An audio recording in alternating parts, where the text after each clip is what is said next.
I know nothing about him, honestly. I know nothing about him. I see the games he wants to play with the insults, and I don't really care. I don't really care.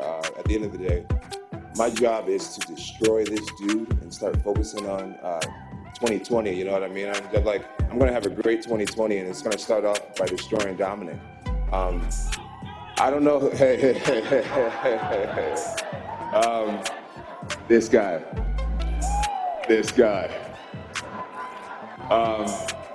Hell of a drug, huh? Stupid. That's gonna follow me for a long time, huh? But yeah, man, I don't know what I want to do to him, man. I don't know if I want to knock him out, choke him out, but dude, I'm gonna get him.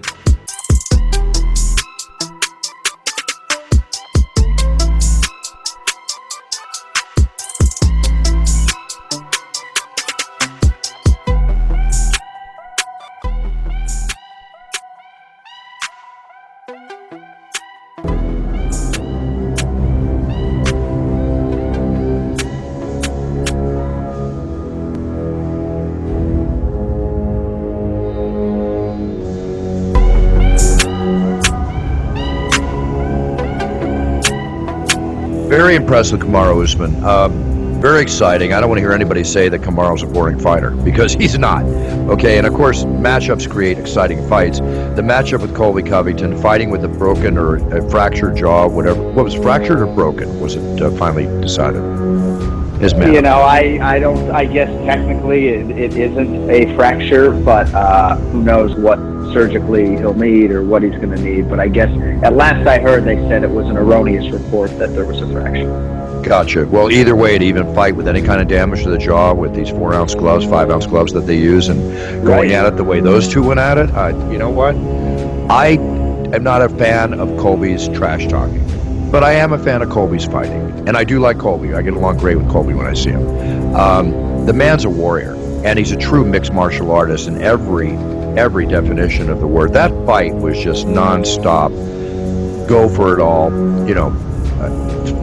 Pure six. It was just a real pure six, skilled, highly skilled mixed martial arts.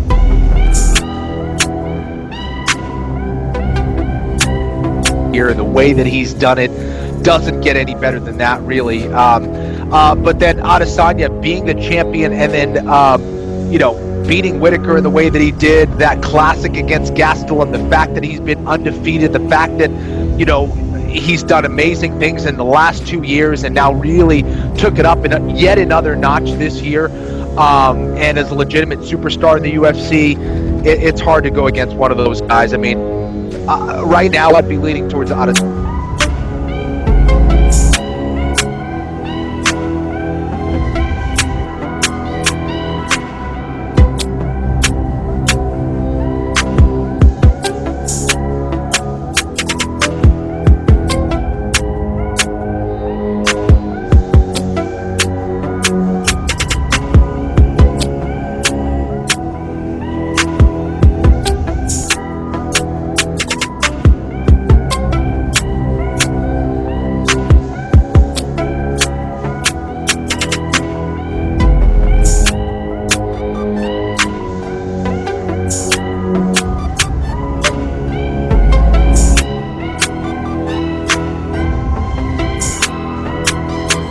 Fight. When did I ever stop fighting? You know, I never stopped fighting. I was off for Colby Covington before he fought Usman. Colby said no. I was off for some other fights. They said no. I never said no, by the way. Never said no to Leon. Never said no to anything. I didn't like the location. But sometimes we don't control everything. We're not in control, so you might see me in London. You might catch your body over there. But anyway, I think maybe the London card guys. I don't know for sure. I know UK in here because y'all excited about me potentially coming over there. But at the end of the day, if you're a Leon Edwards fan, you might not be too excited about what happened afterwards because he gonna get f***ed up. So I mean, I don't know if you've ever seen what happened after I lost a fight. The next person got dismantled and knocked out. So I don't give a fuck about this fight. Just keep moving it back on. Potentially, maybe Probably. We'll see it the next day or so. Just keep checking the internet. You might get a little Christmas gift. None of them with me, Dana. I haven't talked to Dana in a while, so I ain't got no smoke with Dana.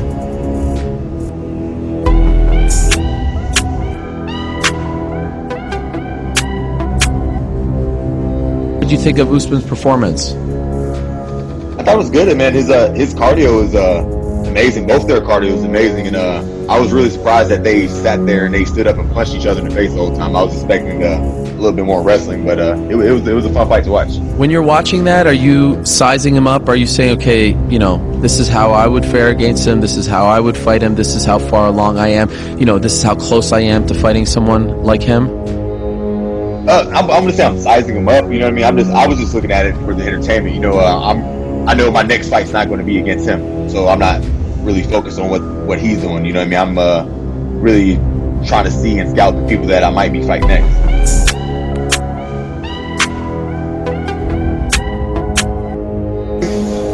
To the crib, to the workout room, baby. Getting them miles, studying them fights, studying myself. Always working. February 16th, be ready.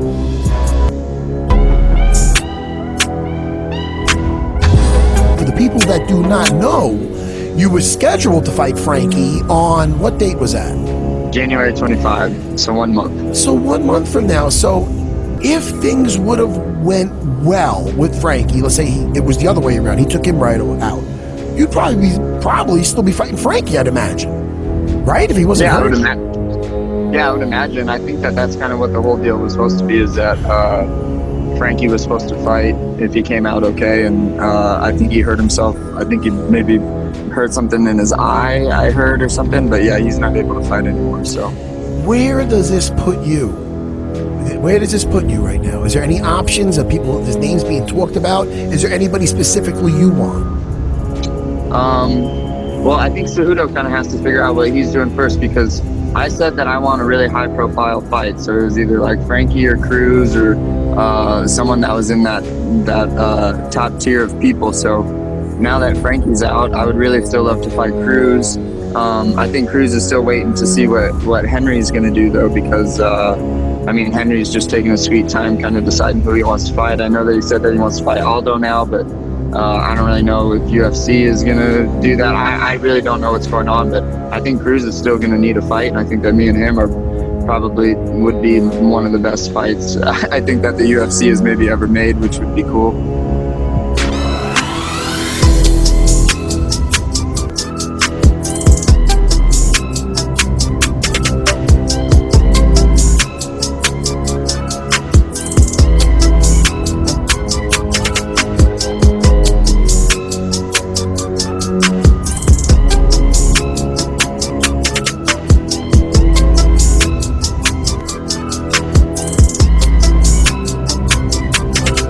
Couple guys out there that pretty much, if Max and Alex Volkanovski are going to rematch each other, then it's trying to decide who's the next guy that the fans and Dana and everyone want to see me fight in order to just kind of climb my way back up and prove myself again,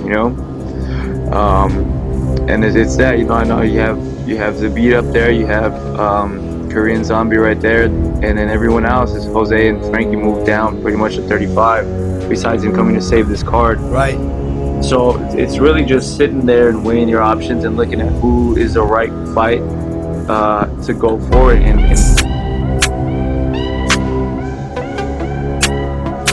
had Trump in the building for that fight. Yeah. And, I called Bernie Sanders over the microphone. It wasn't to Joe when Joe put the mic in my hand, but it was when the camera got up in my face. And, usually the guys, they'll say, like, shout out to my mom or, shout out to the people back home, whatever. I shouted at Bernie Sanders. And that's how you handle that post-fight interview, too. And they muted it. Like, it didn't get played over air. So then he reached out to me about it. I went to, like, a little town meeting or whatever. I got to meet him. Like, he was cool. And then he reached and he was like, I really like that kid. Like, let's have him speak a little bit. I was nervous as going into it because that's not what we do. You know what I mean? The man himself, right here. He gave a great speech. He's a great fighter. Let's see him fight in Brooklyn. boom. They all seem to really like it, so I'm trying to make moves. It went well, didn't it? Yeah, I mean, and look, the UFC, they always had ties with Trump. Like I said, Trump was at the fight. Dana's real good friends with him and all that. And Trump just got impeached. So I don't know if he gonna win this next election. It's looking like it's gonna be Bernie. And if the UFC want to have a little bit of political control in there, they need to holler at your boy.